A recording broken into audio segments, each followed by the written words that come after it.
તો ગીર સોમનાથ જિલ્લાના વેરાવળમાં ST road વિસ્તારમાં આગ લાગી છે। તો રિદ્ધિ સિદ્ધિ કોમ્પ્લેક્સમાં અચાનક જ આગ ભભૂકી ઉઠી હતી। ત્યારે પહેલા માળે આવેલા સિવિલ એન્જિનિયરની ઓફિસમાં આગ લાગી છે। ત્યારે આ ઘટનાની જાણ થતાં જ ફાયર બ્રિગેડની ટીમ પણ તાત્કાલિક ઘટના સ્થળે પહોંચી હતી। ત્યારે ફાયર બ્રિગેડની ટીમે આગ પર કાબૂ મેળવ્યો હતો। ત્યારે શોર્ટ સર્કિટને કારણે આગ લાગ્યાનું પ્રાથમિક અનુમાન કરવામાં આવી રહ્યું છે। જોકે આગની આ ઘટનામાં કોઈ જાનહાનિ થઈ નથી। તો મહત્વના સમાચાર કહી શકાય ગીર સોમનાથથી। ત્યારે ગીર સોમનાથમાં રિદ્ધિ સિદ્ધિ કોમ્પ્લેક્સમાં આગ લાગવાની ઘટના બની।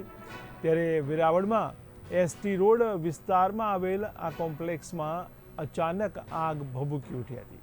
ત્યારે પહેલે માળે આવેલા સિવિલ એન્જિનિયરની ઓફિસમાં આગ લાગી હતી, જેમાં ઘટનાની જાણ થતાં જ ફાયર બ્રિગેડની ટીમ પણ તાત્કાલિક ઘટના સ્થળે પહોંચી ગઈ હતી।